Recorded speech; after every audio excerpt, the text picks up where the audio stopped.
Voici une magnifique technique de vente qui utilise le principe de la psychologie inversée et qui permet de générer la réponse que vous souhaitez de la part de vos clients.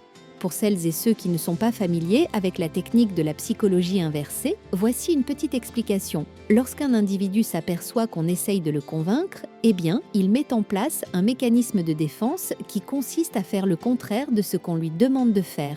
Ce principe a été découvert par le psychologue Jack Brem en 1966 et s'appelle le principe de réactance.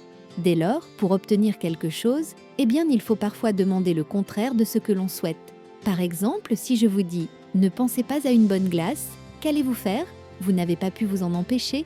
Vous avez pensé à une bonne glace. En revanche, si vous dites à quelqu'un « Faites-moi confiance », eh bien, vous déclenchez aussitôt sa méfiance à cause du principe de réactance. À présent, voici cette technique que je vous propose et qui s'appelle la question inversée.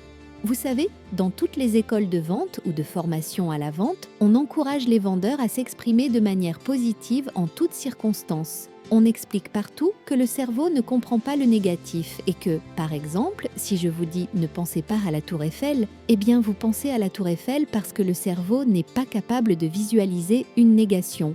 Par conséquent, si vous dites à un client « vous ne le regretterez pas », eh bien, il va se mettre à regretter parce que vous avez évoqué la notion de regret.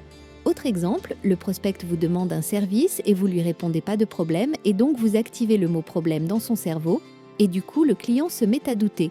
Eh bien, figurez-vous que la technique de la question négative remet complètement en question l'idée qu'il ne faut pas s'exprimer négativement. Vous allez vite comprendre. Pour obtenir une réponse qui vous arrange du prospect, eh bien vous allez lui formuler une question qui va provoquer le réflexe naturel qu'il vous dise non. Et compte tenu de la question que vous allez lui poser, eh bien le non est la réponse que vous voulez entendre. Par exemple, si vous dites à votre prospect « Est-ce que vous seriez fermé à l'idée de découvrir une nouvelle solution ?» sa réponse réflexe sera de vous dire non.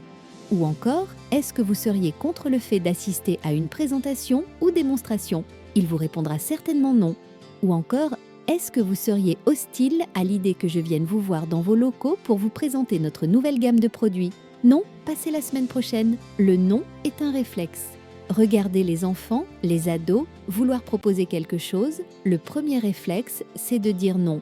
Et donc, un prospect face à un commercial qui lui pose une question négative répondra plus facilement non. Et vous obtiendrez un rendez-vous, alors que demander « Est-ce que vous seriez d'accord pour qu'on prenne un rendez-vous afin que je puisse vous présenter notre nouvelle gamme ou notre solution ?» vous exposera plus facilement à un « c'est pas le moment en ce moment » ou toute autre réponse négative. Tandis que « Est-ce que vous seriez fermé à l'idée de nous rencontrer pour que je vous montre la puissance de notre concept ?» Non, pas du tout. Autre avantage de cette formulation, elle est extrêmement respectueuse et le prospect comprend qu'on ne lui met aucune pression. Alors j'ai une dernière question pour vous. Est-ce que vous seriez fermé à l'idée de liker cette vidéo et de vous abonner à ma chaîne ?